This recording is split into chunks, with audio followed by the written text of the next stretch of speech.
पते गोपेश गोपिका कांत राधा कांत राधे वृंदावनेश्वरी वृषभानुसुते देवी प्रणमामि हरि।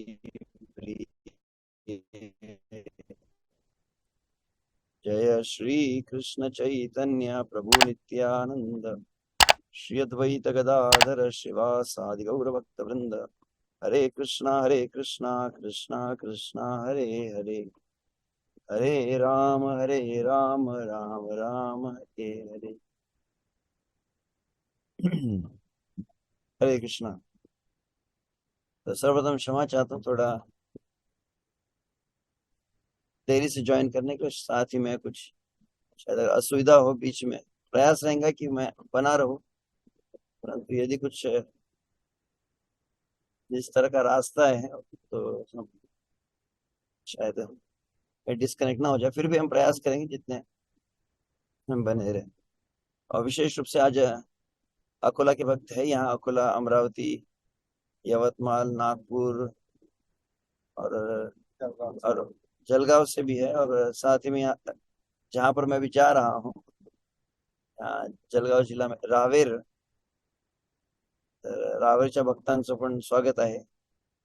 रावेर के भक्त भी यहाँ पर है, जहाँ मुझे पहुंचना था समय पर, परंतु जरा देरी हो रही है। तो संभावना आधे एक घंटे बाद वहां पर मैं शायद पहुंच जाऊंगा।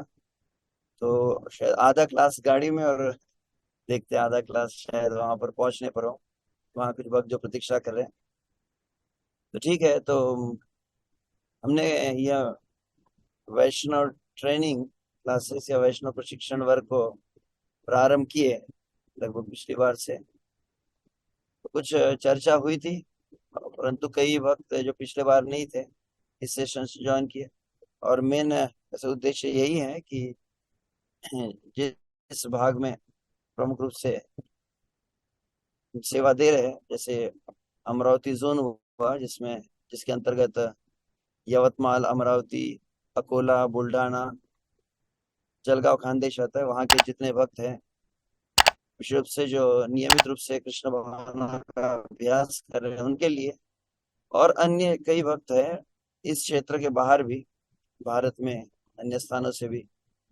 कल मैंने देखा कोई शायद नेपाल से भी कुछ भक्त रजिस्टर किए हैं, और राजस्थान थे, अन्य कई स्थानों से थे। तो वे भी नियमित रूप से आशा करते थे कि कुछ रेगुलर कुछ क्लासेस भी हो, उसी के अंतर्गत इसे रखा गया है।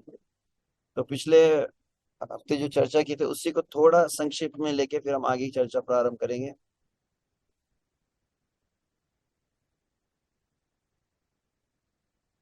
जिसके अंतर्गत मैं प्रमुख इस विषय पर हम चैतन्य चरितामृत में, जहाँ पर भगवान श्री कृष्ण चैतन्य महाप्रभु रूप सनातन से जो चर्चा की है, इसके अंतर्गत ये बताया है, ब्रह्मांड भ्रमित कौन भाग्यवान जीव, गुरु कृष्ण प्रसादे पाए भक्ति लता बीज। यहाँ पर भगवान श्री चैतन्य महाप्रभु इस बात को बतलाया है कि कैसे अत्यंत विरला है। तो इस श्री कृष्ण भावना की अति दुर्लभता का चर्चा हमने पिछले सप्ताह में की है विस्तार से, कि किस तरह से असंख्य जीव है, असंख्य जीव में फिर स्थावर जंगम और जंगल में फिर जलचर जो जल में रहे, और भूमि पर रहने वाले असंख्य योनियों में तार मध्य मनुष्य जाति अति अल्पतर कहा गया था। असंख्य जीवों में मनुष्य जाति को सबसे कम कहा गया, अति अल्प संख्या में जो है वो मनुष्य है। और मनुष्य में फिर हमने चर्चा की कैसे असंख्य अधिकांश जो जीव है वो भगवत विमुख है, नास्तिक है, और धर्म का पालन नहीं करते हैं। और फिर कुछ लोग जो धर्म का पालन करते भी हो, इसको भगवान श्री कृष्ण गीता में कहे आज, और संसार की कामना करते हुए भगवान का भजन करते हैं। और उसमें फिर कहा कि कुछ विरला होते हैं जो ज्ञानी होते हैं। और उसके पश्चात वहां पर कहा गया है कुछ विरला जो ज्ञानी है, उसमें से कुछ विरला होते हैं जो मुक्त हो पाते हैं। जैसे यहाँ पर, ठीक है पढ़ ही लेता हूँ। कोटि कर्म निष्ठ मध्य एक अज्ञानी श्रेष्ठ।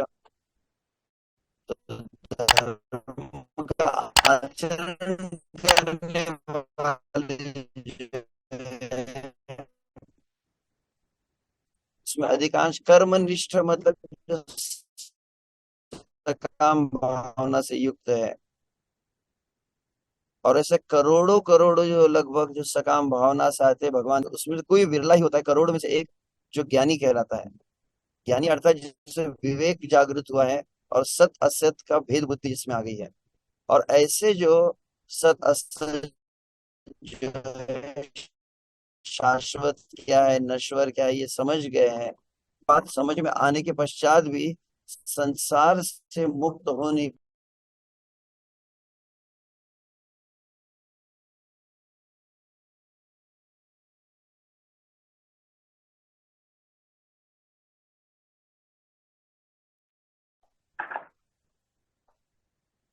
हेडफोन लिया।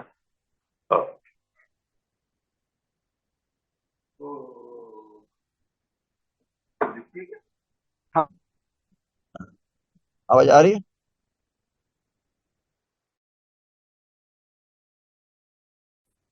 अरे प्रभु जी। हरी बोल। क्षमा चाहते हैं यहाँ पर उतार चढ़ाव लगभग हो। ठीक है। अधिक तुरंत ऐसे ही। और ऐसे करोड़ों ज्ञानियों में से एक कोई मुक्त होता है, परंतु करोड़ों मुक्त में से विरला ही कोई होता है जो वास्तविक कृष्ण भक्ति को प्राप्त करता है। तो इसी को भगवान ने कहा है, मनुष्याणाम सहस्त्रेषु कश्चित् यतते सिद्ध है, कि विरला ही करोड़ों में कोई एक जीव होता है जो वास्तविक श्री कृष्ण का भजन कर पाता है। अन्यत्र भगवान श्री कृष्ण गीता में इस बात को भी कहे, बहु नाम जन्म नाम अंते ज्ञानवान मां प्रपद्यते वासुदेव सर्वमिति स महात्मा सुदुर्लभ। तो सुदुर्लभ शब्द कहा गया, दुर्लभ भी नहीं कहा, सुदुर्लभ, बहुत ही विरला है। वासुदेव सर्वम, श्री कृष्ण ही जीवन का सार है, श्री कृष्ण ही जीवन का लक्ष्य है। श्री कृष्ण का भजन ही जीवन का एकमेव कर्तव्य है। श्री कृष्ण ही हमारे जीवन की वास्तविक संपत्ति है। यह समझने जानने वाला अति दुर्लभ होता है। और अन्यत्र वैसे अन्य शास्त्र के प्रमाण में भी कहा जाता है, अनेक जन्मांतरम पुण्यत कृष्ण भक्ति प्रजायते। और एक जो है, जन्म कोटि सुकृतिर विलभ्यते, करोड़ों करोड़ों जन्म की सुकृति कहा जाता है। बहु जन्मांची सुकृति मनुनि विठले आवड़ी। तो यहाँ जो बात है कि श्री कृष्ण की दुर्लभता है, वो जो अति दुर्लभ हमें क्या प्राप्त हुआ है, तो कहा जाता है भक्ति लता बीज। तो पिछले बार जहां पर यह चर्चा चल रही थी बीज के विषय में, कि ब्रह्मांड में भ्रमण करते हुए जीव पर जब श्री कृष्ण अनुग्रह करते तो उसे साधु गुरु की संगति देते हैं, और साधु गुरु की संगति में वह बीज को प्राप्त करता है। इसी को हम चर्चा कर रहे थे। यहाँ पर जो आप देख रहे हैं आज का, आप देख पा रहे हैं? हाँ हाँ, ओके, डिस्कनेक्ट नहीं हो गया, ठीक है। इसी के अंदर हम बताए थे कि किस तरह से जितना विशाल वृक्ष होता है, जितना बड़ा वृक्ष हो, आवश्यक क्या है, वो वृक्ष विशाल तभी हो पाता है जब उसकी जड़ें बहुत गहरी हो, बहुत मजबूत हो। यह बात हमने कही थी। तो उसी बात को यहाँ पर श्री चैतन्य महाप्रभु जो भक्ति लता बीज कहे हैं, तो बीज को प्राप्त करने के बाद क्या किया जाता है, तो श्री चैतन्य महाप्रभु कहते हैं, माली हैया करे से ही बीज आरोपण, श्रवण कीर्तन जले करे सिंचन। बीज को प्राप्त करने के पश्चात आवश्यक क्या है, कि श्रवण कीर्तन के द्वारा सिंचन करना है इसका। तो सिंचन के लिए आवश्यक है, सिंचन नियमित रूप से हो, पहली बात ध्यान रखें। और सिंचन सावधानी पूर्वक भी हो, सतर्कता पूर्वक हो। जिसे पर्याप्त ज्ञान नहीं है, जैसे जो माली होते हैं जो बगीचा करते हैं का ध्यान रखते होंगे, या फिर जो किसान होते हैं जो खेती करते हैं, जब आप बीज को आरोपित करते हैं तो बहुत ध्यान पूर्वक उसका सिंचन करना पड़ता है, सही समय पर होना चाहिए, जितना कितना आवश्यक पर्याप्त है वो ध्यान होना चाहिए। तो वैसे ही भजन को प्राप्त करना अति दुर्लभ है, परंतु भजन का पोषण करना उससे अधिक दुर्लभ है। और भजन मतलब भक्ति को प्राप्त करना दुर्लभ है, भक्ति का पोषण होना दुर्लभ है, और पोषण करके भक्ति का आजीवन रक्षण करना यह भी अति दुर्लभ है। कि प्राप्त तो बहुत जनों को हो जाती है, इस तरह से कहा जाता है, इस कान से उस कान, मतलब इस कौन, इस कान से सुन के उस कान से निकल जाता है। तो आते भी बहुत है। श्रील प्रभुपाद जी के समय एक भक्त जो कृष्ण भावना से जुड़े थे, वह भक्ति में रहे कुछ समय और फिर छोड़कर चले गए। तो भक्त जाकर एक दूसरे भक्त ने कहा कि प्रभुपाद जी, यह भक्त जो है मंदिर में रहता था, सेवा कर रहा था, यह चला गया। और तब श्रील प्रभुपाद जी कहे कि कौन गया इसमें आश्चर्य मत करो, कितने टिके रहते उसमें आश्चर्य, माया में ही रहा है। तो माया के प्रति सहज स्वाभाविक प्रवृत्त धावती च असत पथे, कि मन पुनः जो है असत मार्ग की ओर प्रवृत्त हो जाता है। तो उसको बनाए रखना, उस एक ही ट्रैक में बना रहे, गाड़ी कहीं भी पटरी के बाहर न चले, इसलिए अत्यंत सावधान होना चाहिए। तो भक्ति का मार्ग कैसा है? तो अन्यत्र कहा जाता है शूरस्य धारा। शूरस्य धारा मतलब जिस तरह से कहा जाता है कि तलवार की धार पे चलने के समान है। तलवार की धार पर चलना इतना आसान नहीं है, पहली बात। और कुछ लोग यदि चलने का प्रयास भी करे तो थोड़ा सा भी, अगर जैसे मान लीजिए कोई व्यक्ति दाढ़ी कर रहा है, रेजर से, ब्लेड से, थोड़ा अगर ध्यान हट जाए, थोड़ा चूक गया, तो खून की धाराएं बहने लगती। तो वैसे ही यह सिंचन नियमित हो, पर हो, और सतर्कता पूर्वक हो। तो और फिर सिंचन जब होगा तो उसका परिणाम हमने कहा था, इसको मैं केवल पढ़ लूंगा। क्यों जो सिंचन किया जाता है, मतलब आपको मिला है बीज का, आप सिंचन करते, बीज को आरोपित किया जाता है और फिर जल दिया जाता है। तो श्रवण कीर्तन हम नियमित रूप से जब करते हैं तो क्या होता है, भक्ति की लता बढ़ने लगती है। उपजिया बाड़े लता ब्रह्मांड भेदियाय। तो लता बढ़ रही है, बढ़ते बढ़ते बढ़ते आप बैठे अपने स्थान पर, चाहे कार में बैठे हो, चाहे मंदिर में बैठे हो,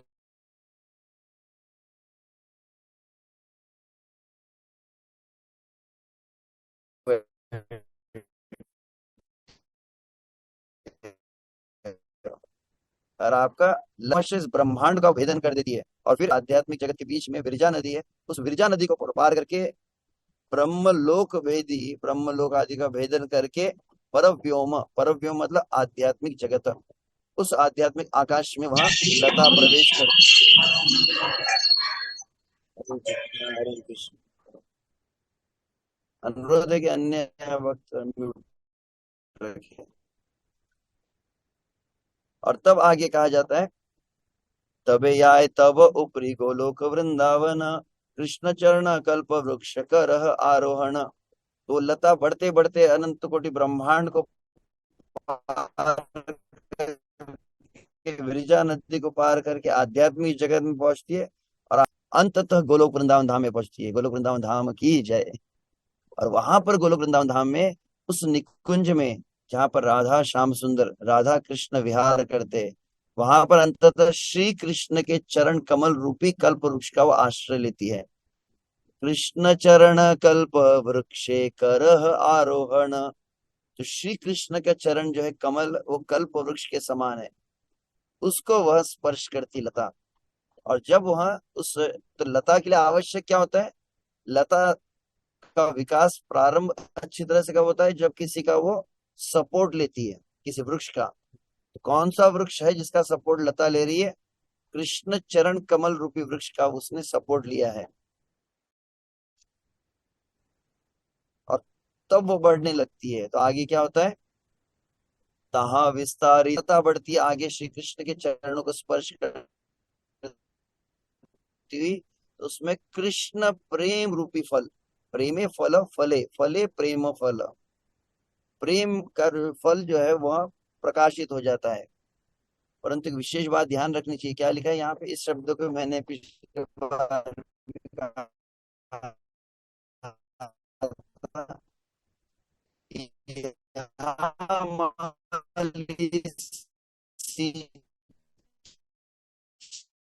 नित्य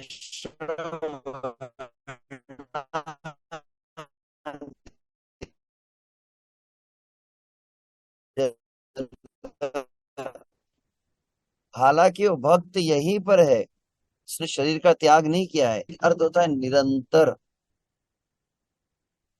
क्योंकि दो ही क्रिया है, अभी मैं लगभग 3 दिन पहले कहा था, 40 गांव में, तो वहां पर मैं इस बात को कह रहा था कि जीवन में आपके पास दो ही पर्याय है, कौन से, एक सत्संग, और जिस क्षण आप सत्संग नहीं करेंगे उस क्षण आप असत्संग में रहेंगे।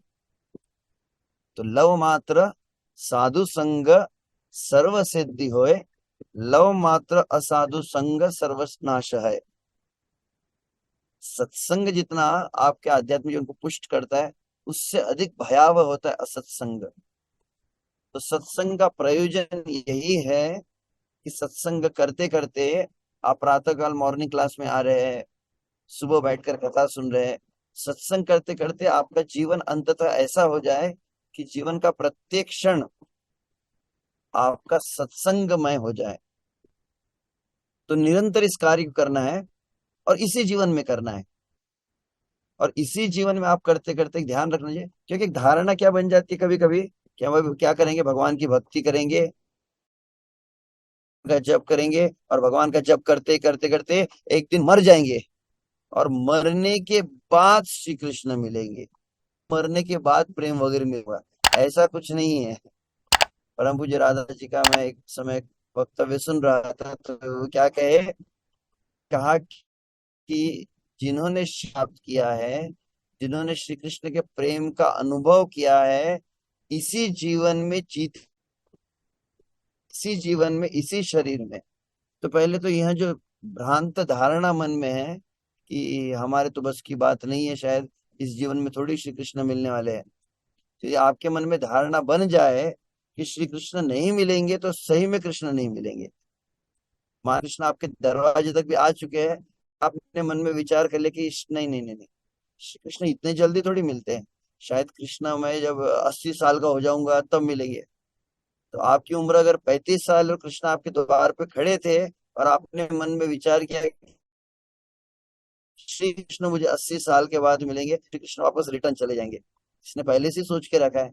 और किसी ने सोचा कि इस जन्म में तो नहीं प्रभु जी, शायद किसी माता जी ने मुझे एक बार कह दिया, प्रभु जी आप कितने भाग्यशाली है, आप तो ब्रह्मचारी है, हमारा दुर्भाग्य है हम कि माता जी है, आप प्रार्थना करें अगला जीवन हमको भी ब्रह्मचारी का मिले। ये पूरी तरह से गलत बात है।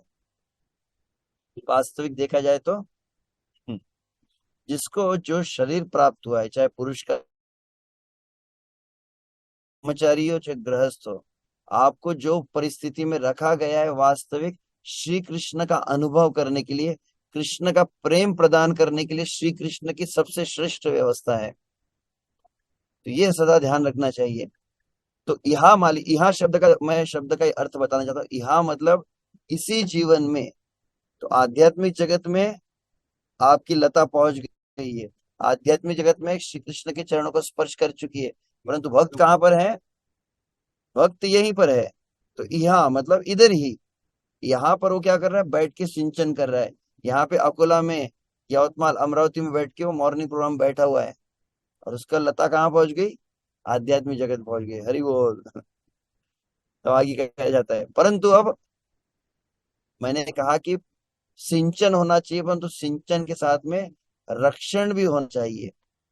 अगर आपने वृक्ष का रक्षण नहीं किया, ठीक तरह से फेंसिंग नहीं हुई है, तो क्या होगा, जानवर आ जाते हैं। सबसे भयानक कौन है, तो यह है हाथी। यदि वैष्णव अपराध उठे हाथी माता, उपाड़े व छिंदे तारे सुखी जाए पाता। तो इसको मैंने पिछला चर्चा की थी यदि कोई भक्त भौतिक जगत में भक्ति लता का विकास करते हुए किसी वैष्णव के चरणों में अपराध करता है, तो वैष्णव अपराध को क्या कहा गया? हाथी माता। हाथी माता मतलब पागल हाथी।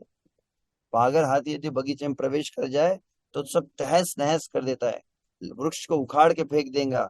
और केवल उखाड़ के फेंकता नहीं, उसको पूरा चकनाचूर कर देता है। मतलब फिर से उसके विकास का संभावना पूर्णतः नष्ट हो जाती है।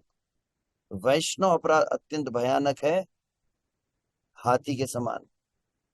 तो क्या करता है? लता को उखाड़ के उसे छिन्न भिन्न कर देता है। इस तरह लता की पत्तियां सूख जाती है। इसके तात्पर्य को मैंने कुछ पढ़ा था, तो मैंने पुनः इसको रखा है सामने ताकि आप शब्दों को ध्यान पूर्वक समझ पाए। प्रभुपाद तात्पर्य में कहते हैं, वैष्णव की संगति से मनुष्य की भक्ति भावना बढ़ती है। तांदेर चरण से विभक्त सनेवास, जन्म होए यही अभिलाष। नरोत्तम दास ठाकुर अपना व्यक्तिगत दृष्टांत प्रस्तुत करते हुए बल देकर कहते हैं, तांदेर चरण से भी भक्त सनिवास। भक्त को अपने पूर्ववर्ती आचार्य को प्रसन्न रखना, सदैव स्मरण रखना चाहिए। ये वाक्य को अच्छी तरह से अंडरलाइन करके आप याद करके, what one should constantly remember, how to please the previous आचार्यस। वैष्णव को, गुरुजनों को, आचार्य को प्रसन्न करना है हमें, यह बात स्मरण रहनी चाहिए। गोस्वामी का प्रतिनिधित्व गुरु द्वारा होता है। कोई भी व्यक्ति आचार्य परंपरा को दृढ़तापूर्वक पालन किए बिना आचार्य नहीं बन सकता। जो सचमुच भक्ति में प्रगति करने को इच्छुक हो, तो जिसको प्रगति करनी है उनके लिए, अगर नहीं करना है तो आगे का वाक्य आप मत पढ़िए। जो भक्ति में प्रगति करने इच्छुक है, उसे केवल अपने पूर्ववर्ती आचार्यों की इच्छाओं को तुष्ट करने की इच्छा करनी चाहिए। एकमेव चीज, कैसे संतुष्ट करे भक्तों को, गुरु को, वैष्णव को संतुष्ट करना। यही जैसे अन्यत्र कहा गया, छाड़िया वैष्णव सेवा निस्तार पाइछे के, भाई नरोत्तम दास ठाकुर अन्य वाक्य है। उसमें कहते हैं कि बता दीजिए इस संसार में किसने श्री कृष्ण के चरणों को प्राप्त किया है वैष्णव की कृपा, वैष्णव की सेवा और वैष्णव को प्रसन्न किए बिना। संभव नहीं। निस्तार पाइछे केबा कहा गया। निस्तार मतलब मुक्ति होता है, मुक्त ही नहीं हो सकता है। यदि भागवत के शब्दों में कहा जाए तो भागवत में राजा जड़ भरत भी राजा रघुगण को उपदेश दिए हैं, और प्रहलाद महाराज, दोनों जगह स्थान पर महत कृपा का वर्णन किया गया। महत कृपा के द्वारा ही वास्तविक श्री कृष्ण की कृपा प्राप्त होती है। उसे केवल अपने पूर्ववर्ती आचार्यों की इच्छा को तुष्ट करने की इच्छा करनी चाहिए। एछे गोसाई जार मुई तार दास। उसे अपने आप को आचार्यों के दास समझना चाहिए, और इस भाव से वैष्णव के समाज में रहना चाहिए। भक्तों के संग में हमको कैसे रहना चाहिए, वाक्य आप अंडरलाइन करके लिख कर रखिए, चाहे तो स्टिकर बना के अपने दीवार पे लगा दीजिए। कैसे भक्तों के समाज में रहना है। प्रभुपाद के वाक्य जो है, अगर उसको ध्यान से पढ़ा जाए, it becomes a very punching statement. आपके जीवन को हिला सकते हैं और आपके जीवन को सही दिशा निर्देशन देते हैं। कैसे भक्तों के, ये प्रश्न एग्जाम में पूछा जाता है, कैसे भक्तों के समाज में रहना चाहिए। प्रभुपाद ने क्या कहा? तांदेर चरण से विभक्त सन। हाँ, यही 6 गोसाई यार मुई तार दास, कि जो 6 गोस्वामी गण है, मैं उनका सदा सर्वदा दास हूँ। ये भावना वहां पर है। किंतु यदि कोई यहाँ सोचने लगे, अब इसके रिवर्स, किंतु यदि कोई यहाँ सोचने लगे वहां परिपक्व हो गया है, अब मैं मैच्योर्ड हो गया, अब प्रभु जी मैं सीनियर हो गया, पता है प्रभु जी हम क्या करते हैं यूट्यूब के ऊपर, हम हमको ज्ञान बहुत पर्याप्त रूप से हो चुका है, हम सब समझ चुके हैं, सीख चुके हैं, या अगर इस तरह की भावना हो तो वहां पर कहते हैं, हम्म, अच्छा अच्छा अच्छा अच्छा, हरे कृष्णा। ठीक है, मैं एक बार पढ़ लेता हूँ इसको। तो यदि कोई यहाँ सोचने लगे कि वह परिपक्व हो गया है और वैष्णव की संगति से अलग रह सकता है, अन्यथा से भागवतम में भी एक तात्पर्य है जिसके अंतर्गत प्रभुपाद जी इस तात्पर्य में कहा कि कोई वक्त क्या विचार करता है, मैं माला कर रहा हूँ, मैं भगवान की आरती कर रहा हूँ, मैं तो भागवतम भी पढ़ता हूँ, और मैं अच्छी तरह से अपने घर में भगवान की पूजा करता हूँ, अभिषेक करता हूँ, और ये सब कर रहा हूँ, और मुझे भक्तों के संग की आवश्यकता नहीं है। आई डोंट नीड एसोसिएशन। भक्तों के संग की क्या जरूरत है? अपनी पूजा करो, अपनी भक्ति करो घर में, तो अगर ज्यादा भक्तों की संगति करते तो क्या होता है? बोले प्रभु जी, भक्तों की संगति कर, वैष्णव की संगति करने से कभी कभी आपने अभी कहा कि वैष्णव अपराध होता है, तो वैष्णव अपराध से कैसे बच सकते हैं? बोले वैष्णव की संगति मत करो तो वैष्णव अपराध नहीं होगा। जैसे कुछ लोग बोलते हैं कि प्रभु जी, नाम अपराध करने, नाम जप करने से नाम अपराध होता है, तो नाम अपराध से कैसे बचे? बोले नाम अपराधी मत करो। तो गुरु के चरण में अपराध होता है, क्या करना? तो गुरु ही नहीं करेंगे तो गुरु अपराध नहीं होगा। वही मैं वाक्य केवल कहकर यहाँ पे थोड़ा विराम दूंगा। यहाँ पर हम किसी पहुंच चुके हैं घर पे, तो यहाँ पर भक्त स्वागत के लिए, तो 2 मिनट का पॉज देके फिर से हम कंटिन्यू करेंगे। तो मैं केवल एक वाक्य कह देता हूँ। प्रभुपाद जी ने भागवत के तात्पर्य में कहा कि यदि कोई ऐसा विचार करे कि मैं सब भक्ति के साधन कर रहा हूँ, परंतु भक्तों की संग की आवश्यकता नहीं है और भक्तों की संग के बिना मैं भक्ति कर सकता हूँ, तो प्रभुपाद कहते then he should understand he is in insane condition. Insane मतलब दिमाग उसका स्थान पर नहीं है, जगह पर नहीं है, मतलब क्योंकि एबनॉर्मल कंडीशन है, उसका दिमाग सही नहीं है। मतलब भक्तों की संगति के बिना वास्तविक प्रगति हो नहीं सकती। तो मैं कल पढ़ लेता, यदि कोई यहाँ सोचने लगे वह परिपक्व हो गया, वैष्णव संगति से अलग रह सकता है और इस तरह वह वैष्णव के प्रति अपराध करके सभी विधि विधान को त्याग कर दे, तो उसकी स्थिति बड़ी खतरनाक बन जाती है। पवित्र नाम के विरुद्ध अपराधों की व्याख्या आदि की जा चुकी है। विधि विधानों का परित्याग करके मनमाने ढंग से रहने की, तुमसे मोबाइल, हाँ, सोबत मनमाने ढंग से रहने की तुलना उस प्रमत्त हाथी से की गई जो बलपूर्वक भक्ति लता को उखाड़कर खंड खंड कर देता है। इस तरह भक्ति लता मुरझा जाती है। ऐसी स्थिति तब विशेष रूप से उत्पन्न होती है जब कोई अपने गुरु के आदेशों का उल्लंघन करता है। यह गुरु अवज्ञा यह गुरु अवज्ञा कहलाती है। अतः भक्त को सतर्क रहना चाहिए कि गुरु के आदेशों का उल्लंघन करके उनके विरुद्ध कोई अपराध न कर बैठे। गुरु के आदेशों का उल्लंघन होते ही भक्ति लता उखड़ने शुरू हो जाती है और उसकी सारी पत्तियां धीरे धीरे सूख जाती है। तो मैं थोड़ा ये विराम करूंगा, आप चाहिए तो थोड़ा 2 मिनट के लिए महामंत्र उच्चारण कर सकते हैं। मैं बस घर में प्रवेश कर रहा हूँ, यहाँ पर वक्त स्वागत में खड़े हैं और तुरंत फिर वापस ज्वाइन करते हैं। हरे कृष्णा। Just minute.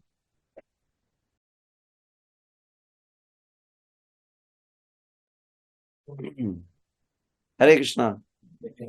हाँ, यहाँ के भक्तों को भी हरे कृष्णा। अब कुछ भक्त सामने है, ठीक है, और अन्य भक्तों को भी जो यहाँ पर उपस्थित है। तर हिंदी चालेल ना? आपण इथे कारण की इतर भागातले पण आहेत, म्हणजे महाराष्ट्रातले आणि बाहेरचे पण आहेत काही, तर सॉरी, हिंदी में ही। हम्म। हरे कृष्ण। उसका म्यूट म्यूट करून टाका सर।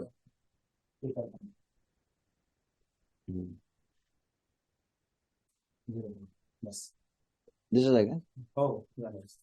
चालेल. अम, तुम्ही ऐकलं असेल ना पूर्वीचं ऐकत होते? तेव्हापासून सुरू आहे सर. अच्छा अच्छा, तो ठीक है। तो यहाँ पर अच्छा, श्रोता मराठी आणि प्रवचन हिंदी। चल, तो यहाँ पर हम भक्ति लता के सिंचन के विषय में चर्चा कर रहे थे कि हमको जो गुरु के द्वारा बीज प्राप्त।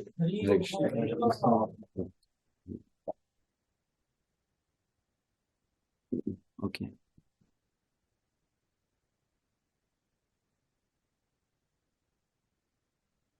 तो आगे श्री चैतन्य महाप्रभु रूप सनातन को जो उपदेश दिए उसके अंतर्गत कहते हैं कि सबसे पहले बीज प्राप्त किया हमने। बीज प्राप्त करने के बाद क्या हुआ? तो बोले कि सिंचन करना पड़ता है, सही तरीके से उसको आरोपित किया जाता है। तो ध्यान रखना चाहिए, बीज को आप कैसे आरोपित करते हैं? बीज को जमीन में डाला जाता है ना, जमीन में गाड़ा जाता है। बीज को आप ऐसे हाथ में नहीं रख सकते, हाथ में रख दो उसमें पानी डालते रहो तो कुछ आने वाला नहीं है। अब प्रश्न है और एक ये कि बीज को भूमि में आप डालते हैं और फिर उसका सिंचन वगैरह होता है, तो बीज को कितने समय तक भूमि में रखना पड़ता है? अगर पूछा जाए तो कि शुरुआत में कुछ दिन, एक हफ्ते तक रखेंगे, फिर उसके बाद में उसका अंकुरित हो जाएगा, फिर थोड़ा पौधा आ जाएगा, तो उसको उखाड़ के फिर हैंगर में लटका देंगे। ऐसा कर सकते हैं? तो भूमि की आवश्यकता कब तक है, ये बहुत ध्यान रखिए। अभी क्यों मैं कुछ बात जो कह रहा था भक्तों के संग के विषय में उसी संबंधित है कि भूमि की आवश्यकता कब तक है। तो देखा जाए तो प्रारंभ से अंत तक उस वृक्ष को अपना अस्तित्व बनाए रखने के लिए सदा सर्वदा मूलभूत आवश्यकता है भूमि। ऐसा नहीं भूमि शुरुआत में चाहिए, वो बीज को आरोपित करें, हमेशा उसको उसमें रखना पड़ता है, मिट्टी में, मिट्टी का आधार जो है। तो इसी तरह से अन्यत्र कहा जाता है, भगवान श्री चैतन्य महाप्रभु कहते कृष्ण भक्ति मूल है साधु संग, कृष्ण प्रेम उपजाए तेनो है मुख्य अंग। तो वहां पर शब्द है कि कृष्ण भक्ति मूल है साधु संग।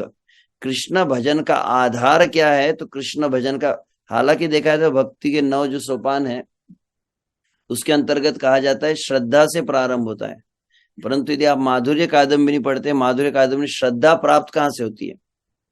तो श्रद्धा का भी मूल वहां पर साधु संग कहा गया है कि अनजाने में कभी हम भक्तों के संपर्क में आ जाते हैं। आप रास्ते से चल रहे थे, अचानक आपने क्या देखा कि हरि नाम संकीर्तन हो रहा था, भक्त लोग कीर्तन करते हुए जा रहे थे। अचानक आप एक बार कहाँ चले गए? बोले इस्कॉन की जन्माष्टमी में चले गए, अनजाने में। हालांकि भक्ति करने आए नहीं थे, जन्माष्टमी में प्रसाद खाने आए थे। आप लोगों के लिए नहीं कह रहा हूँ हम जब शुरुआत में आए थे, मुझे याद है 97 में पहली बार हम जब, पता चला हम घर में रहते थे और फिर रात को थोड़ा पता चला कि पास में इस्कॉन का मंदिर है और इस्कॉन के मंदिर में बढ़िया प्रसाद होता है। तो रात को 12 जन्माष्टमी के समय गए थे, बहुत बड़ी भीड़ थी वहां पर, भागवत कथा चल रही थी।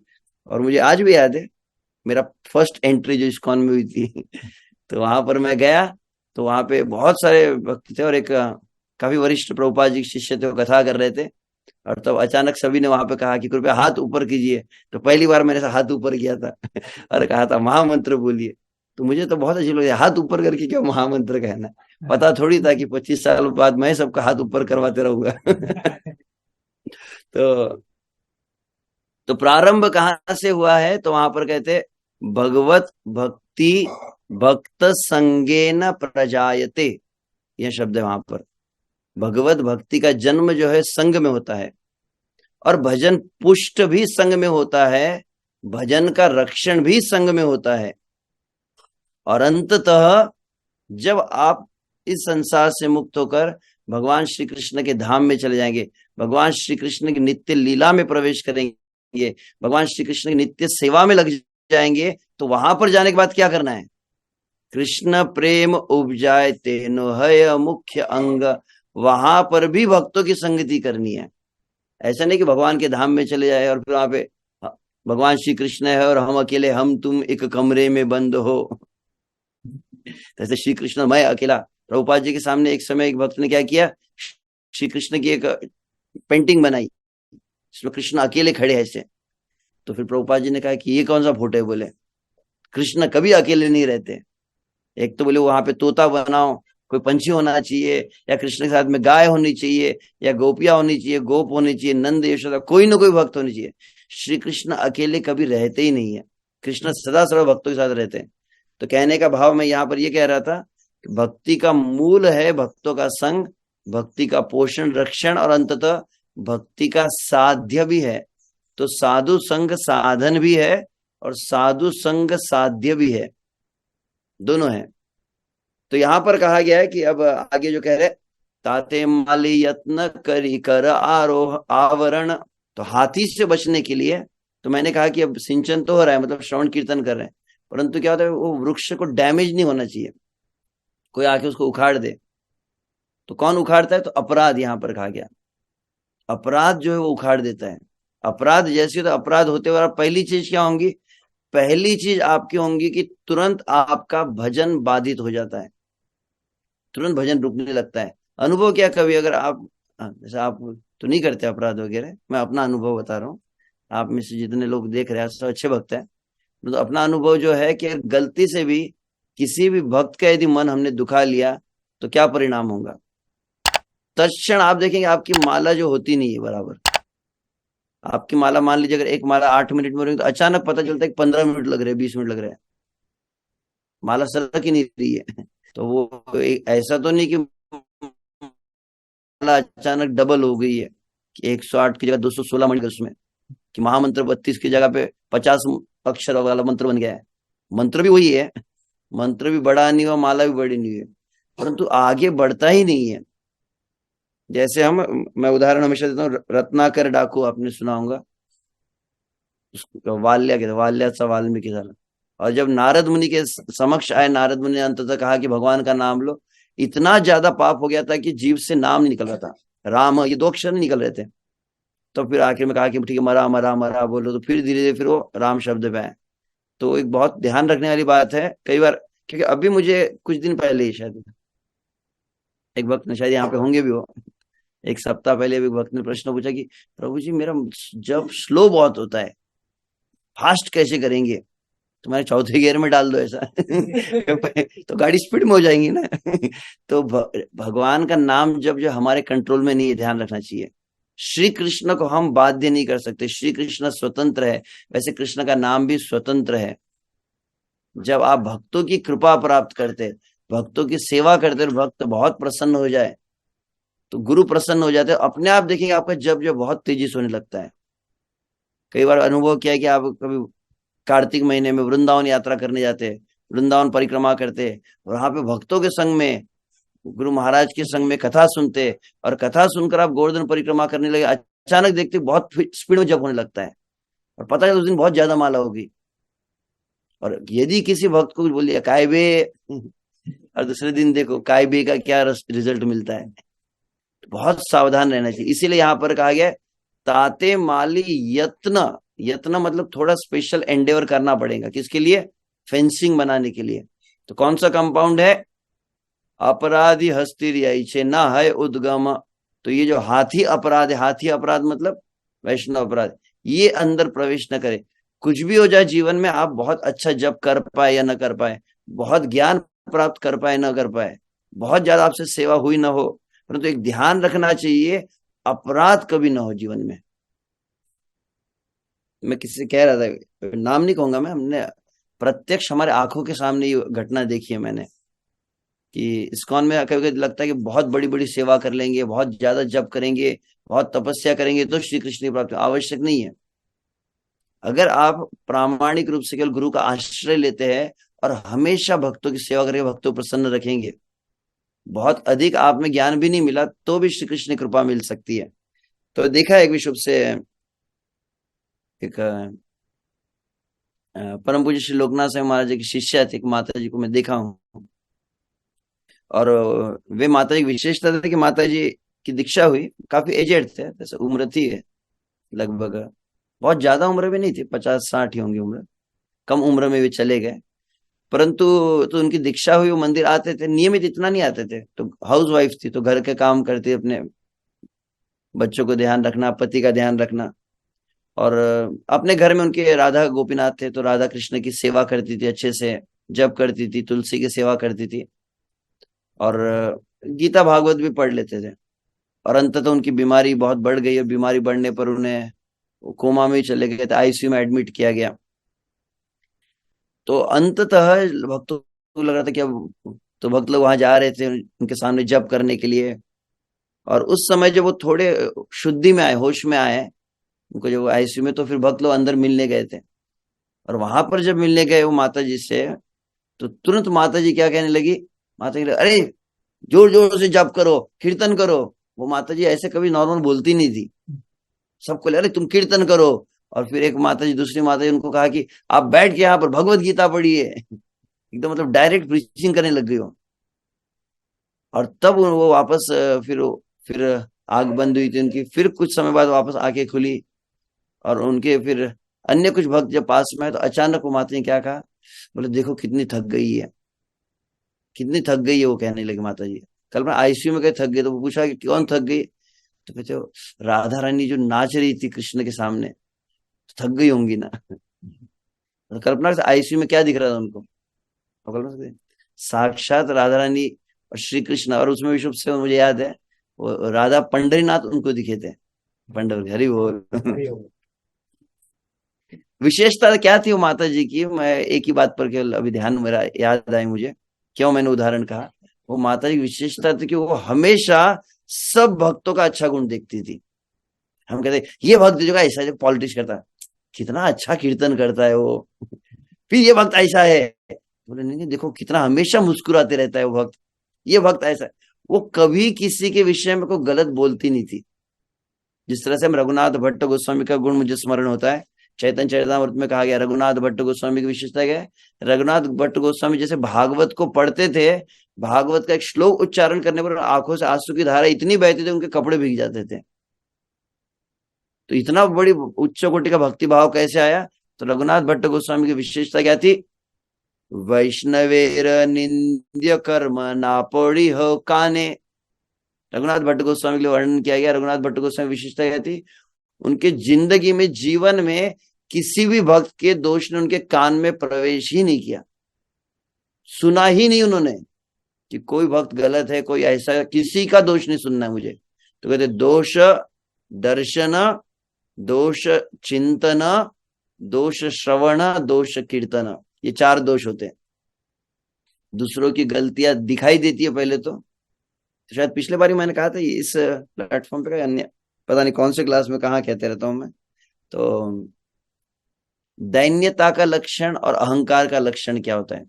आप जब कर रहे हो, जब करते करते नम्रता हमें आगे कैसे पता चलेगा। दूसरे भक्तों आगे दंडवत मारने से नम्र हो जाएंगे क्या। करना चाहिए, दंडवत भी करना चाहिए, सबके सामने हाथ झुककर प्रणाम वंदना करनी चाहिए। नम्रता कैसे पता चलेंगी, आप दैन्य होकर कैसे पता चलेगा। आप जब प्रातः काल आप नाम जप कर रहे हैं, नाम जप करते समय कल आपसे क्या क्या गलती हुई है, वो अगर आपको सिग्नल कैच होने लगे, वो नेटवर्क में अगर आपके आ जाए, और जो परमात्मा तुरंत सिग्नल देने लगता है। आपने थोड़ी भी गलती, इसको कुछ ऐसा बोल दिया आपको खटकने लगता है जब करते समय, ऐसा मुझे नहीं करना चाहिए था, ऐसा मुझे पिक्चर नहीं देखना चाहिए था, मुझे टीवी नहीं देखनी चाहिए थी, मुझे इस वक्त से ऐसे बात नहीं करनी चाहिए थी। अगर तुरंत आपको सिग्नल आने लगे, समझ लेना चाहिए कि नम्रता का लक्षण है। तो नम्रता का लक्षण क्या है, आपको अपनी गलतियां पकड़ में आने लगती है, जिसको कहते हैं अनर्थ जागृति कहते हैं। अनर्थ निवृत्ति शब्द सुना होगा आपने, कि आप जब जप करते हो तो आपकी सब मन का जो मैल है निकल जाता है, उसको कहते हैं अनर्थ निवृत्ति। मगर तो अनर्थ निवृत्ति के पहले 2 लेवल आती है, एक होती है अनर्थ जागृति और अनर्थ स्वीकृति कहते हैं। पहले तो शुद्ध कब होंगे हम, शुद्ध तभी होंगे ना जब हमको अपनी अशुद्धि पता चलेंगी। स्वस्थ तब होंगे जब बीमारी पकड़ में आएंगी। आप स्वीकार करने तैयार नहीं, बोले मुझे कोरोना हुआ ही नहीं, तो फिर वो चेक करता हो क्या करते हो, ऐसे डालते थे ना मुंह में, याद है आपको। कोरोना एकदम टेस्टी किया था। तो हमारे एक याद है मुझे, नागपुर में भक्त मंदिर में भक्त थे कल्प स्वरूप प्रभु जी। अब उनको कहा कि आप प्रभु जी आप में लक्षण दिख रहे हैं, आपकी जीभ को टेस्ट नहीं आ रहा है, तो लक्षण दिख रहा है कि आपको कोरोना। वो मानने को तैयार नहीं, मुझे कोरोना नहीं हुआ। बोले प्रभु जी टेस्ट करा, बोले नहीं मैं चेक नहीं करूंगा। बोले आपके कारण बाकी बीमार हो जाएंगे, नहीं टेस्ट करने को तैयार नहीं। तो व्यक्ति स्वस्थ कब होगा, पहले स्वीकार तो करे, इसको डायग्नोसिस पहले पकड़ में तो आए बीमारी। तो बीमारी पकड़ में आती है, बीमारी को स्वीकार करते तब आप इलाज कराएंगे। तो शुद्ध व्यक्ति कब होगा, जब समझ में आ जाए कि मैं अशुद्ध हूं। भगवान श्री कृष्ण गीता में कहते सर्वधर्मान परित्यज्य मामेकम शरणम व्रज अहम त्वाम सर्व पापेभ्यो मोक्षयिष्यामि मा शुच। तो शब्द क्या है, भगवान कहते मैं तुम्हारे सब पाप लूंगा। किस व्यक्ति के पाप लूंगा, जो व्यक्ति स्वीकार करेगा कि मैं पापी हूं। तो स्वीकार करना पड़ेगा ना। और मैं प्रभु जी मैं तो पापी हुई नहीं, ये लोग पापी होंगे शायद, वो अमेरिका के जो दम मारो दम वाले थे, नशेड़ी भंगेड़ी जो थे। हम तो प्रभु जी एकदम पवित्र परिवार से आए, वैष्णव परिवार है हमारा। तो मैं तो माँ के पेट से एकदम भक्ति लेकर आया हूं, हम तो शुद्ध है। तो जो सोच लेता है शुद्ध है, उसका कभी शुद्धि होने वाली है क्या। तो पतित पावन हेतु तव अवतार मोसाम पतित प्रभु ना पाई पार। तो पतित को पावन करने के लिए भगवान आए, तो पहले स्वीकार करना होगा पतित है। तो कहा जाता है बहुत अधिक जब अच्छे से जप किया जाएगा, और जब करते करते जब नम्र हो जाएंगे तो क्या होगा, लगभग आप पहले जब करते शुरुआत में क्या लगता है, आपके लिए नहीं कह रहा हूं मैं, अपने लिए कह रहा हूँ, आप तो सब नम्र रही है।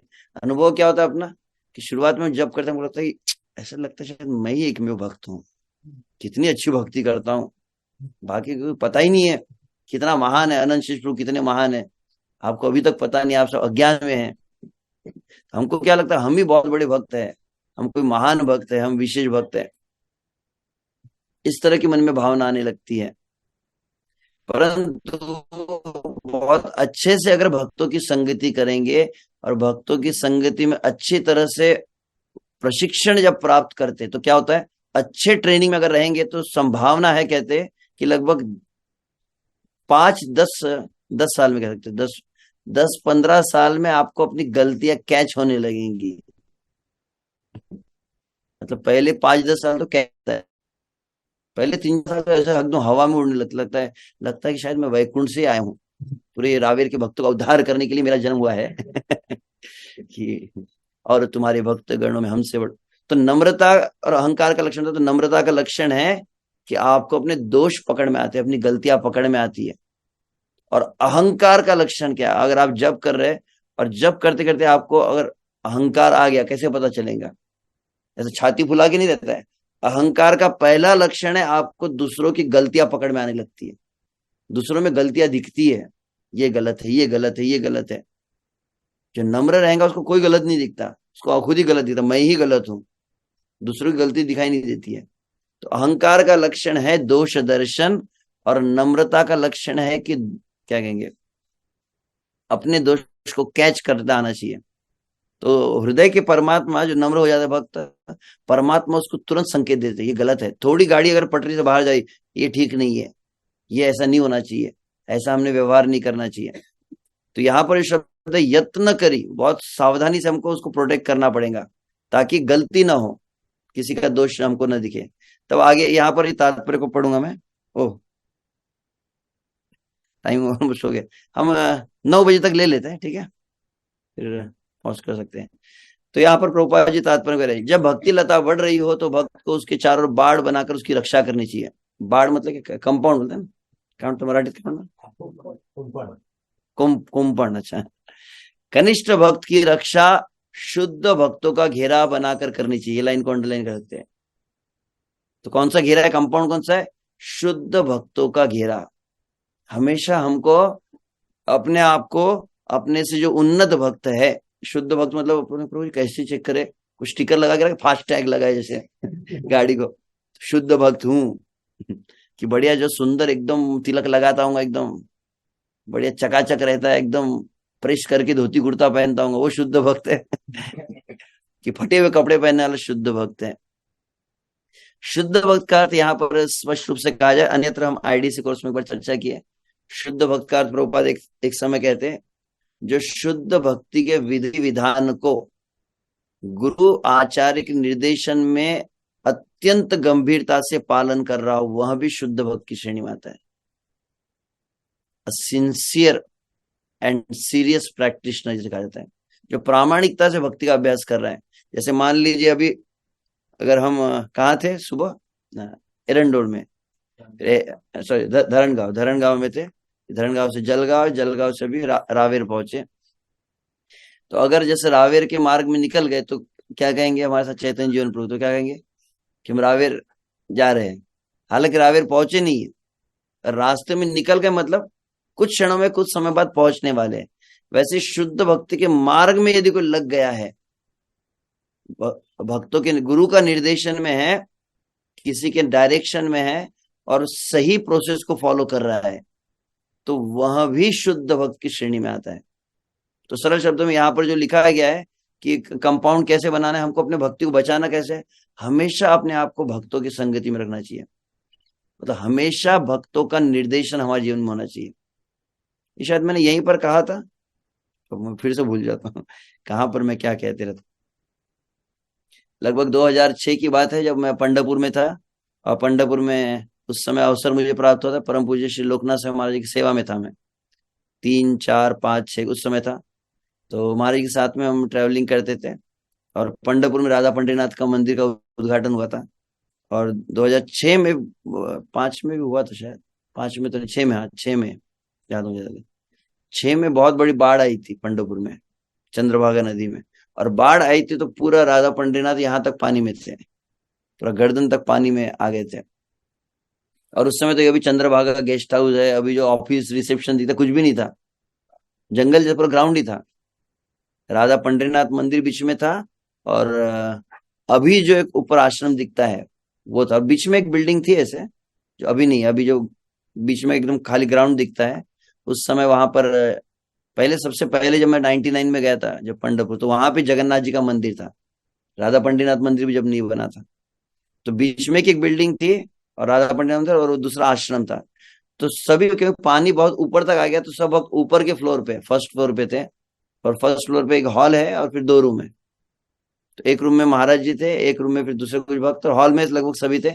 यहाँ तक कि छोटे राधा राधा पंडरीनाथ और गौर निताई भी हॉल में ही थे भक्तों के साथ में। और मंदिर नीचे बचा ही नहीं। तो भगवान को तो खुद गुरु महाराज जी गए थे नदी में तैरते हुए चंद्रभागा में, और राधा पंडरीनाथ को पूरा अल्टर से बांध दिया था रस्सी से, क्योंकि भगवान के पानी में धक्का लग के बह न जाए, अल्टर बहने न लग जाए, तो अल्टर को बांधना जरूरी था।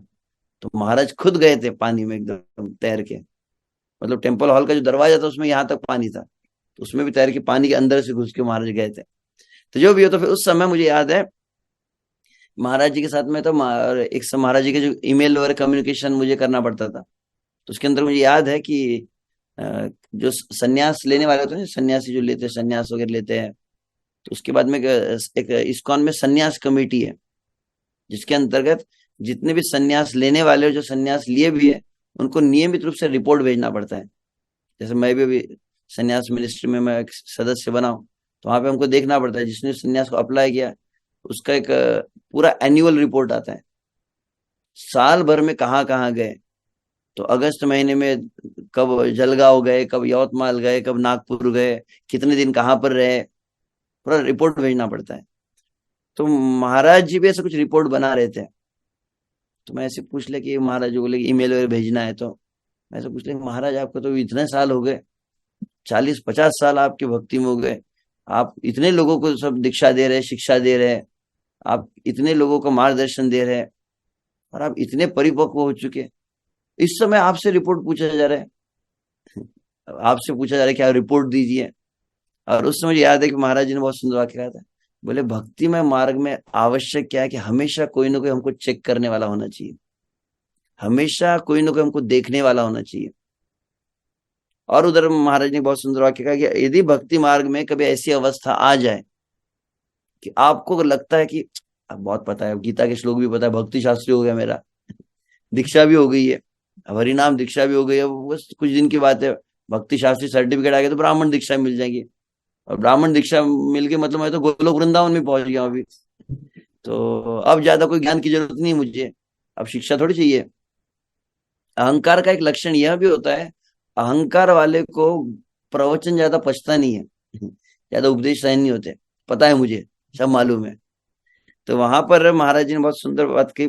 बोले कि अगर कभी कभी भक्ति में आप आगे बढ़ने लगे, और भक्ति में आगे बढ़ने का आपको ऐसा कभी समय आ जाए जब आपको लगे कि अब मुझे किसी को बताने की जरूरत नहीं है, मुझे पता है मैं गलत थोड़ी कर रहा हूँ कुछ, सुबह उठ जाता हूँ मैं, अब जब भी करने लगा हूँ, मंगला आरती करता हूँ, तो अब मुझे किसी को रिपोर्ट करने की जरूरत नहीं है, मुझे किसी का गाइडेंस की जरूरत नहीं है, मुझे किसी को क्या कहते हैं इंग्लिश में, accountable, I don't need to be accountable to any one, जो कहते हैं कि मुझे किसी को अकाउंट से मतलब किसी को रिपोर्ट नहीं देनी है।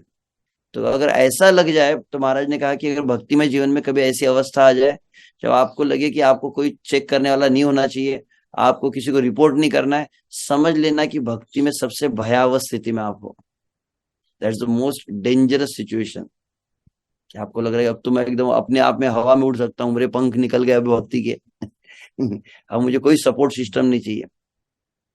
तो यहाँ पर कहा है कनिष्ठ भक्त की रक्षा शुद्ध भक्तों का घेरा बनाकर करनी चाहिए। मतलब भक्तों के घेरे में, मतलब हमेशा कीप योर सेल्फ, न लगे मुक्ति धन संपदा, संत संगति देई सदा, जैसे कहा जाता है, हमेशा भक्तों की संगति में रहना चाहिए। इससे प्रमत्त हाथी को भक्ति लता को उखाड़ फेंकने का अवसर नहीं मिल पाएगा। ये बहुत सुंदर बात अब मैंने अभी प्रवचन में कहा कुछ दिन पहले मैं भक्त को कहा था, वैष्णव अपराध होता कैसे, ध्यान रखना चाहिए। जो असत संगति करता है वही वैष्णव अपराध करता है। वैष्णव अपराध होता कैसे है, जब भक्तों के संग में आप नहीं रहेंगे और बीच में असत संगति कर लेते हैं, मतलब संसारी लोगों के बीच में। तो संसारी लोगों के बीच में मतलब आजकल में प्रभु जी उनको मंदिर में बैठा है, असत संगति कैसे कर सकता है, बोले एक छोटा सा खिलौना आ गया ये मोबाइल। दुनिया की पूरी असत संगति इसके अंदर आ गई। यूट्यूब है तो ये पिक्चर है, तो ये गाना है, तो ये डांस है, तो ये प्रवचन है, इसको सुनो तो उसको सुनो। तो दुनिया भर का जो जो नहीं सुनना चाहिए, जो नहीं देखना चाहिए, वो भी हम देख लेते, सुन लेते हैं। तो जाने अनजाने में असत संगति होती है। तो मैंने अभी 3 दिन पहले इस बात को कहा था, भक्तिनाथ ठाकुर का वाक्य है कि यदि आप केवल 2 चीज करें, कौन सी 2 चीज करनी, से 2 कार्य करना है। क्षण मात्र की भी असत संगति न हो। गलत संगति, जो असत संगति के कई प्रकार होते हैं, उसको डिटेल में नहीं बताऊंगा। तो संग दोष जिसको कहते हैं, संग दोष में से अन्न दोष आता है, स्थान दोष आता है। मतलब संगति यानी खाने से भी संगति होती है। असत संगति, गलत खा लिया आपने, भगवान का प्रसाद नहीं, ये बाहर जाके आपने वड़ा पाव खा लिया, किसी शादी में गए और शादी में कुछ खा लिया, साहू जी, तो हो गया, अंदर वायरस चला गया। या देखने से आता है, खाने से आता है, जिस स्थान पर बैठते उससे भी आ जाता है, कभी कभी जहां पे लेटते उससे आता है। तो कई असत संगति पड़े। तो अगर क्षण मात्र भी आपकी असत संगति न हो, मुझे ध्यान है आसन का, स्थान का बहुत महत्व होता है। तो मैं एक बार, कई बार देखता हूँ किनको, तो हमारे बहुत इस्कॉन में वरिष्ठ प्रभुपाद जी शिष्य परम पूज्य नव योगेंद्र स्वामी महाराज, वो कहीं भी नहीं बैठते ऐसे। तो देखें उनको, जब बैठने के पहले उनके भक्त आते हो, पहले आसन रखते हैं ना, लेकिन कहीं भी छूते नहीं, वो तुरंत एक मग भी रहता है, पहले तुरंत हाथ को शुद्ध रहता है, कहीं भी स्पर्श करे तो तुरंत उसका प्रभाव होता है। स्थान जिसको आप स्पर्श करते हैं, जिस जल को आप लेते हैं, कोई भी जल अगर आप ले लेंगे तो जैसे पानी वैसी वाणी कहते हैं। तो किसी की भी हाथ का पानी नहीं पीना चाहिए, भी ध्यान रखते जाता है। तो कुछ भी पी लेते हम तो, कहीं का भी, तो जो भी हो। तो वहां पर कहते हैं यदि असत संगति ना हो तो गारंटी है कि वह वैष्णव अपराध करेंगे ही नहीं, हो ही नहीं सकता उसे वैष्णव अपराध। हमेशा अगर वो शुद्ध अन्न रहता है, शुद्ध स्थान रहता है, पवित्रता का पालन करे, तो वो भक्त का हृदय पवित्र रहता है, तो उसको गलती किसी में दोष ही नहीं दिखाई देता, अपराध कभी नहीं करता है। तो यहाँ पर कहा गया है कि इससे जो जब कोई अभक्त की संगति करता है तो प्रमत्त हाथी खुला छूट जाता है। श्री चैतन्य महाप्रभु ने कहा असत संग त्याग यही वैष्णव आचार। ये देखो ध्यान रखो, ये वाक्य कह दिया प्रभुपाद जी ने, जो मैं भी कह रहा था। कोई अभक्त की संगति करता है तो प्रमत्त हाथी खुला छूट जाता है, मतलब अभक्त की संगति करने पर अपराध करेंगे ही वो। अभक्त की संगति से क्या होता है, पहली चीज होती है, अभक्त की संगति से संसार में भोग करने की इच्छा आ जाती है। भक्तिदान सरस्वती महाराज की टीका है वैसे शिक्षाष्टकम के ऊपर, तृणादपि सुनीचेन में। तृणादपि का अर्थ जो बताते कि घास से ज्यादा नम्र होना चाहिए। तो वहां पर वो कहते हैं घास से नम्र होना मतलब क्या, दास भाव। दास भाव मतलब सेवा भाव, और सेवा भाव का ठीक विपरीत है भोग भाव। तो वहां पे भक्तिदान सरस्वती कहते हैं जिसमें संसार को भोग करने की इच्छा, वो कभी नम्र बन ही नहीं सकता। ध्यान रखना, जो भोगना चाहता है वो नम्र नहीं हो सकता, जो सेवा करेंगे वो नम्र होगा ना, सेवा करने की इच्छा जिसमें हो। तो जो असत संगति करता है उसमें भोग की इच्छा आती है और वो अपराध करता ही है। वैष्णव का पहला कर्तव्य है, क्या लिखा है, कि वहां अभक्तों की संगति त्याग दे। हम कितने घंटे के लिए प्रवचन सुन रहे हैं, बोले प्रभु जी 1.25 घंटा हो गया ना, हो गया, अच्छा टाइम हो गया। बस 2 मिनट में रोक देता हूँ, आगे की चर्चा आगे करेंगे। तो सत्संग कितने देर हुआ, तो बोले 1.25 घंटा। और फिर जैसे कि निताई गौर प्रेमानंदे हरि हरि बोल, प्रवचन खत्म नहीं हुआ, रुक जाओ अभी। जैसे हरि बोल हुआ तो एक प्रवृत्ति क्या है हमारी, भौतिक प्रवृत्ति क्या होती है, जैसी कथा रुक जाती है तुरंत हम संसारी धरातल पे आ जाते हैं। आप देखेंगे सुबह जप कर रहे, जपा टॉक सुन रहे और भगवान की कथा सुन रहे, कीर्तन कर रहे, एकदम अलग आपकी भावना एकदम ऊपर चली जाती है, एकदम कृष्ण भावना में रहते हैं। और जैसे ही नीचे उतर गए, और कैसा काय प्रभु जी, कैसी तबीयत तुमची, आपकी तबीयत कैसी है, खाया कि नहीं, क्या प्रसाद लिया, तुरंत संसारी चर्चा में आते हैं। अब बताया कि वहां क्या हुआ, फिर इधर क्या हुआ। जैसे संसारी चर्चा में आते तो तुरंत धीरे धीरे आप में भौतिकता आने लगती है। इसलिए बहुत सावधान जो रहना चाहिए।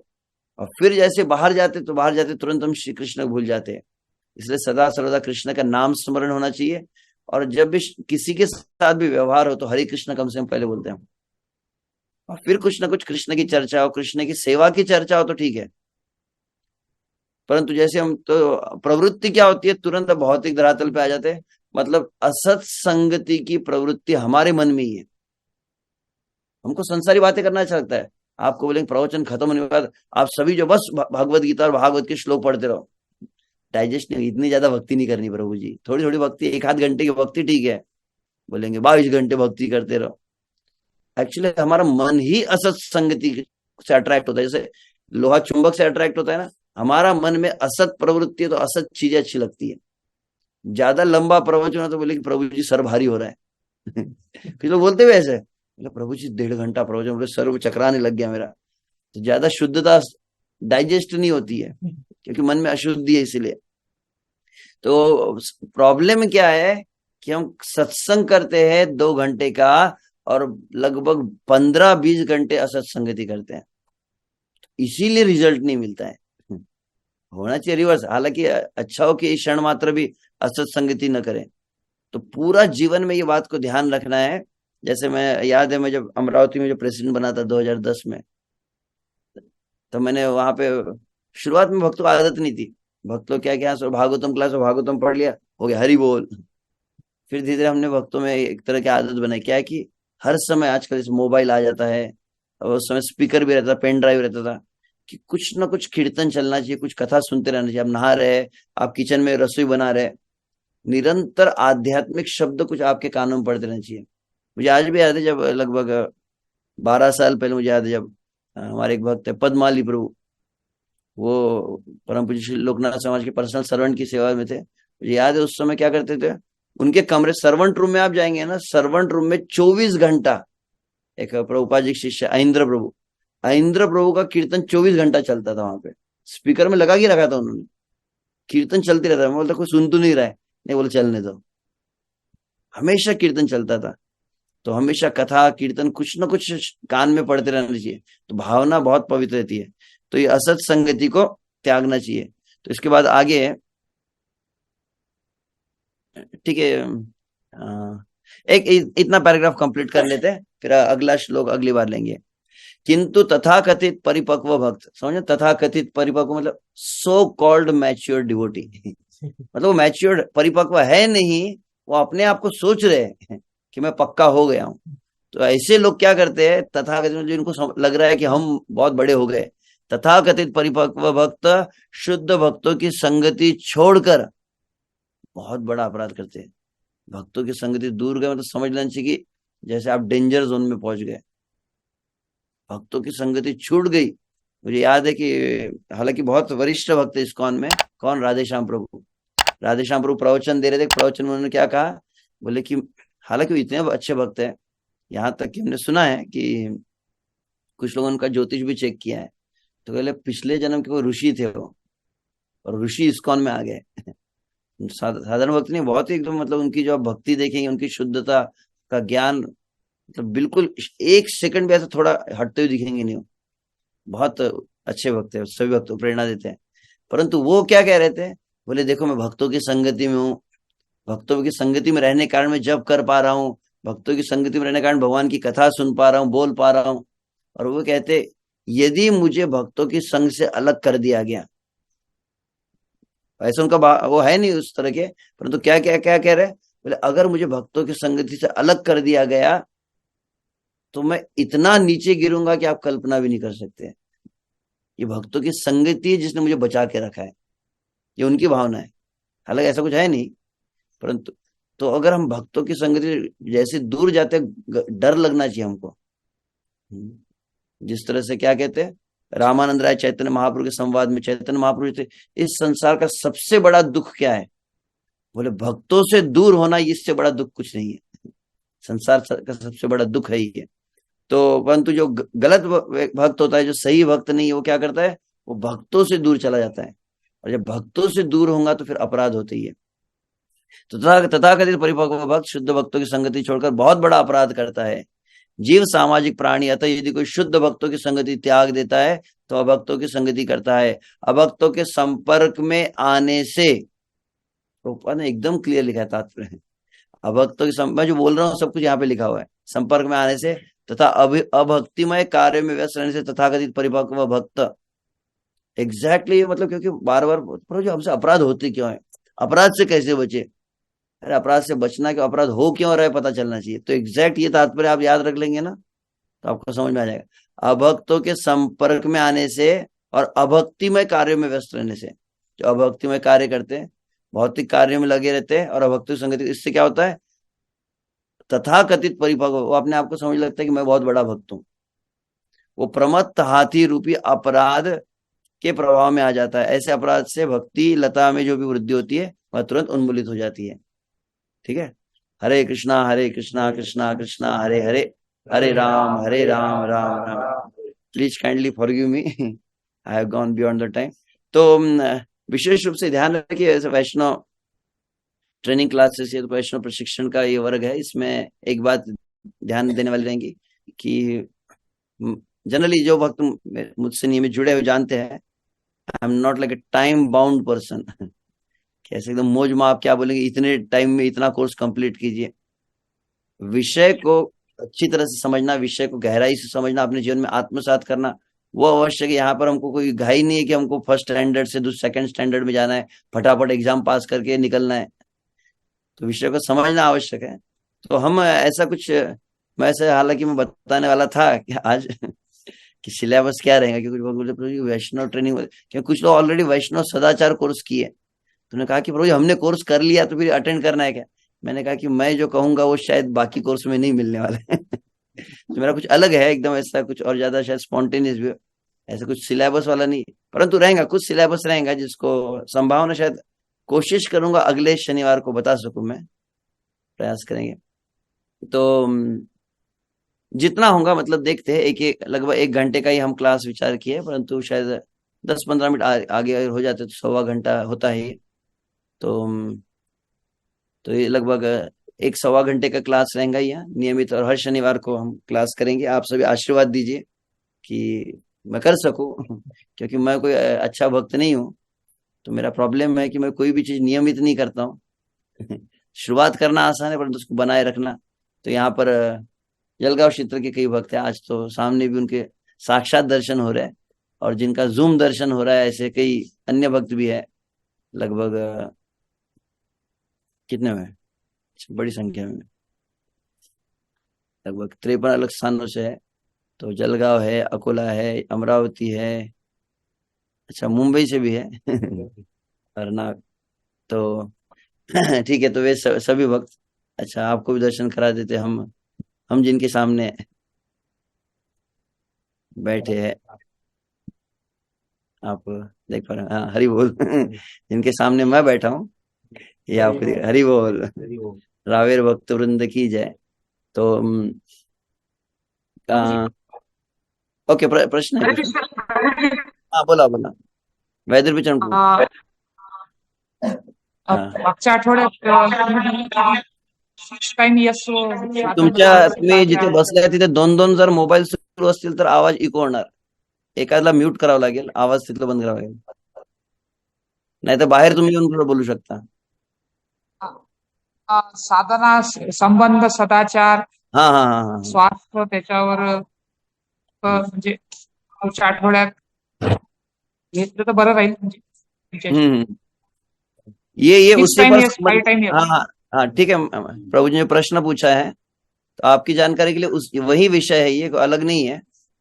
ये साधना सदा वैष्णव प्रशिक्षण का बेसिक जो इंट्रोडक्शन पहले होता है, जो ऑलमोस्ट शायद 2-3 सेशन में चलने वाला था, तो इसी के अंतर्गत ये ट्रेनिंग का आवश्यकता क्या है, और ट्रेनिंग में फिर कौन कौन से पार्ट आते हैं, जो कहा गया है, साधना, स्वाध्याय, सदाचार, सेवा, संबंध, ये विषय रहेंगे।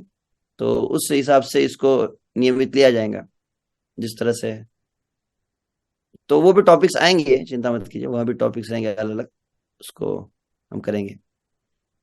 कोई हाथ ऊपर हुआ था परंतु, तो ऑनलाइन ही भक्त थे, कई भक्त जो बैठे थे तो शायद अकोला के अभी जा रहे हैं या जा चुके हैं या मोबाइल से ज्वाइन कर रहे हैं। तो ठीक है, हमारे सीतापति तो रामपुर प्रभु का। हाँ कही है वेदर चंद्र। तो लिंक पे रजिस्ट्रेशन भी करवा रहे हैं प्रभु जी, काफी भक्त जुड़ रहे हैं अभी, और अच्छा, सैटरडे को समय भी निकालने के लिए बोल रहा है। बहुत बहुत धन्यवाद है। शुभ से अकोला के भक्तों का आभार है। हमारे वैदर भी चरण प्रभु का विशेष इच्छा थी, और उनकी आनुगत्य में वैष्णव आविर्भाव प्रभु है, जो मेनली जो रजिस्ट्रेशन लिंक जो कई भक्तों को जो मिली होंगी, तो उनका भी आभार धन्यवाद है। मैं खुद तो ढंग से कुछ कर नहीं पाता हूँ, तो कुछ भक्तों का हेल्प है, इसलिए मैं कर पा रहा हूँ। तो ठीक है, एक एक हाथ ऊपर है, तो मैं कुछ चैट बॉक्स में कुछ लिखा है।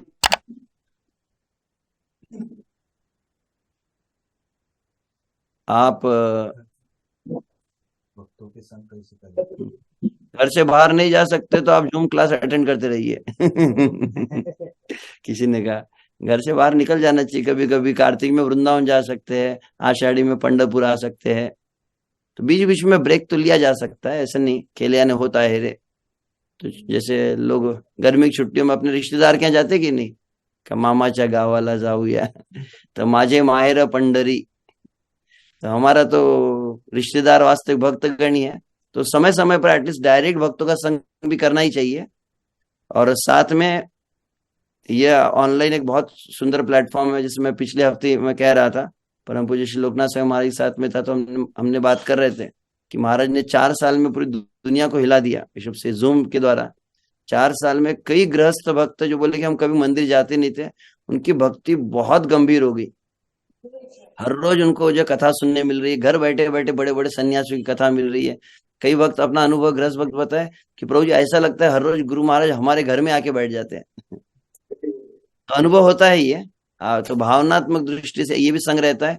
और एक ग्रेस भूरीजन प्रभु बताते हैं, शुद्ध भक्तों की संगति करने का और एक उपाय कौन सा है, बोले अगर आप शिल प्रभुपाद जी के ग्रंथ पढ़ते हैं, और उसमें विशेष रूप से आप अगर शिल प्रभुपाद जी का लीलामृत पढ़ेंगे, प्रभुपाद लीलामृत पढ़ने से आपको लगेगा प्रभुपाद जी के साथ में ट्रैवल कर रहे हैं। एक भक्त ने कहा प्रभुपाद अमेरिका गए, प्रभुपाद न्यूयॉर्क गए, प्रभुपाद भारत में आए, प्रभुपाद रथ यात्रा में थे, प्रभुपाद रात भर बैठकर ग्रंथों का अनुवाद कर रहे, आपको लगेगा प्रभुपाद जी के साथ में बैठे हैं। हरि बोल।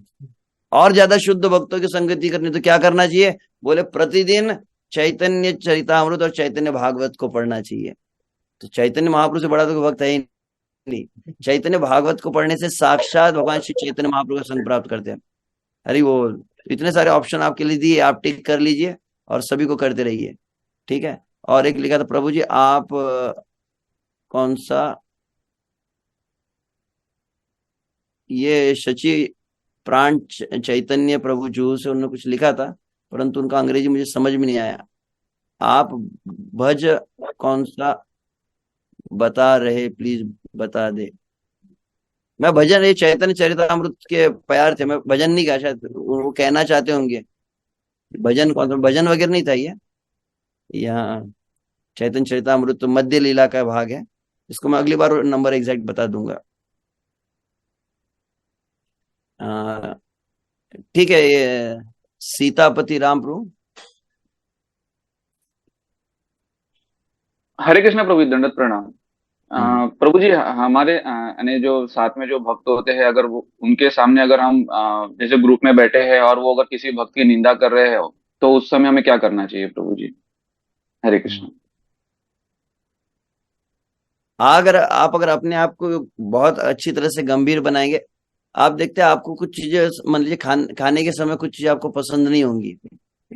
मान लीजिए लाल मिर्च पसंद नहीं है, अरे आपको कोई जबरदस्ती परोस सकता है क्या? एकदम लाल महाराष्ट्र में लोग लाल मिर्च की चटनी भी खाते हो, पता है क्या? जैसे लाल मिर्च का पाउडर है तो उसमें तेल डालते ऊपर से मसाला डाल के। आपको अगर पसंद नहीं है, जबरदस्ती आपको परोस नहीं सकता है, पहली बात।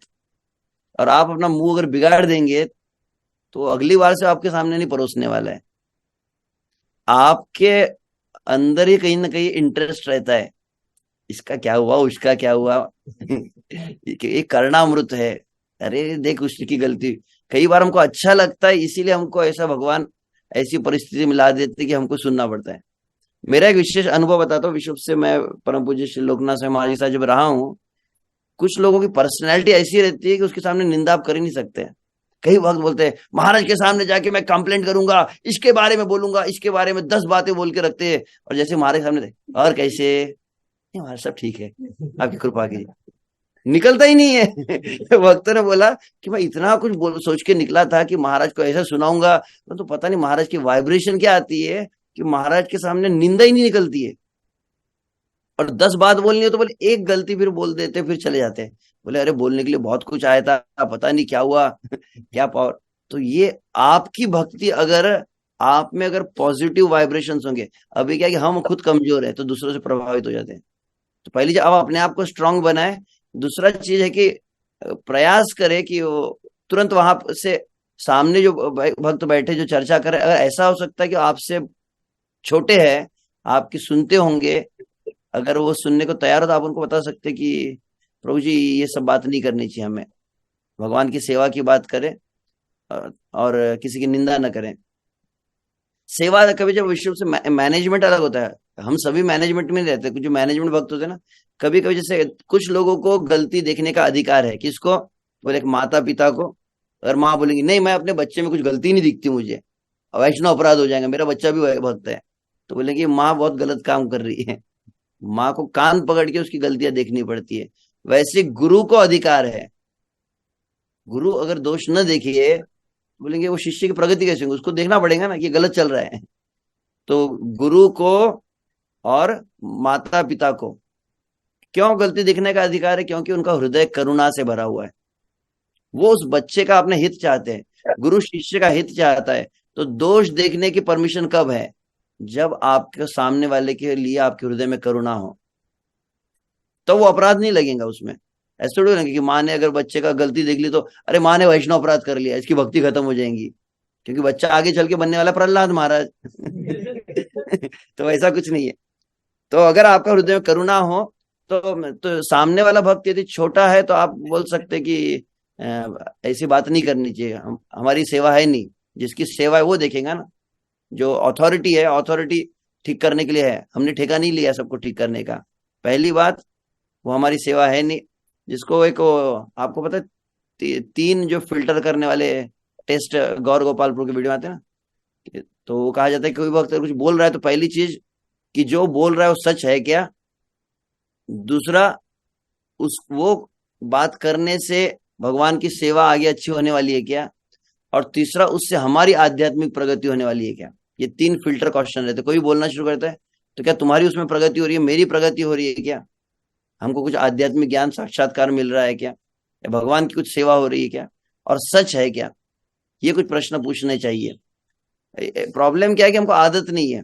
हम जैसे भगवान ने क्या है कि आंख के सामने पर्दा रखा है, कान के सामने पर्दा नहीं रखा है, तो जो भी बोलते हैं सब सुनते रहो। सब सुनना नहीं चाहिए कभी कभी रोकने का अभ्यास करना पड़ेगा। तो शुरुआत में शायद आदत नहीं है तो कठिन है। छोटे भक्त हो तो अब आपके सामने मान लीजिए कोई बड़ा भक्त है और वो लोग ही आपस में बात कर रहे हैं, तो क्या करना चाहिए उस समय? उनको भी बुरा नहीं लगना चाहिए। ये बड़ा है भक्त, देखो बोल रहा है, मुझे सिखाता है ये, चुप रहो तो हम जैसे घर में 2 बड़े लोग जब बात करते हैं ना, तो छोटा मुंह नहीं खोलता है। तो बड़ा भक्त दूसरे भक्त के बारे में बात कर रहा है तो क्या करना चाहिए? अच्छा तो ये हो कि उस स्थान को छोड़कर चले जाना चाहिए। उसको बोलना है प्रभु जी कुछ सेवा याद आ गई मुझे, मैं आता हूँ 2 मिनट। और अच्छा हो कि वो बातें कान में ना पड़े। ठीक है, आशा करते हैं। क्षमा चाहता हूँ, समय हो गया। शिला प्रभुपाद की जय, आप सभी भक्तों की जय, अनंत कोटि वैष्णव वृंद की जय। निताय गौर प्रेमानंदे, हरि हरि बोल। तो अगले ऐसे वैष्णव आविर्भाव प्रभु कह रहे थे, तो कई भक्त यहाँ पर क्योंकि जॉब वाले हैं, उनको जल्दी जाना भी पड़ता है, तो जनरली उनका मॉर्निंग प्रोग्राम 7:30 तक हो जाता है। तो एक विचार था कि इसको 7:45 की जगह 7:30 से 8:30 रखें। एक विचार चल रहा था, वो वैदर भी चरण प्रभु ने अंगूठा भी दिखा दिया है। थांबा थांबा श्यामकृष्ण, तुमचा हात बघितला मी, थांबा थोडं 2 मिनिटं। तो विचार यही है जनरली कि हम ऐसा करते, क्योंकि अमरावती मंदिर का प्रॉब्लम था, तो मैं अद्वैताचार्य को अनुरोध करूंगा एटलीस्ट शनिवार को गुरु पूजा और दर्शनार्थी के पहले कर लीजिए 7:15 को। तो 7:30 को हम दर्शन के तुरंत बाद वहां पे भी, क्योंकि अमरावती में मंदिर में भी इसी क्लास को लगाया जाता है अभी, तो हम 7:30 से 8:30 और अधिक हुआ तो 8:45 तक इस क्लास को 1.25 घंटे के लेंगे। ठीक है, वैदर विचरण प्रभु आशीर्वाद दीजिए। तो शाम को शायद चैट बॉक्स में कुछ लिंक दिया है ज्वाइन करने का, वो बताना चाहते थे बार बार, तो वो आप हमारे वैष्णव आविर्भाव प्रभु को भी शेयर कर दीजिए, तो वो अन्य को भेज देंगे। ठीक है, तो तो प्रभु जी हरे के लिए 3 बार सभी भक्त बोले, 3 बार हरि बोल, हरि बोल, हरि बोल, हरि बोल, हरि हरि बोल। बोल। हरे श्रील प्रभुपाद की जय। निताई गौर प्रेमानंदे। हरि हरि बोल। हरि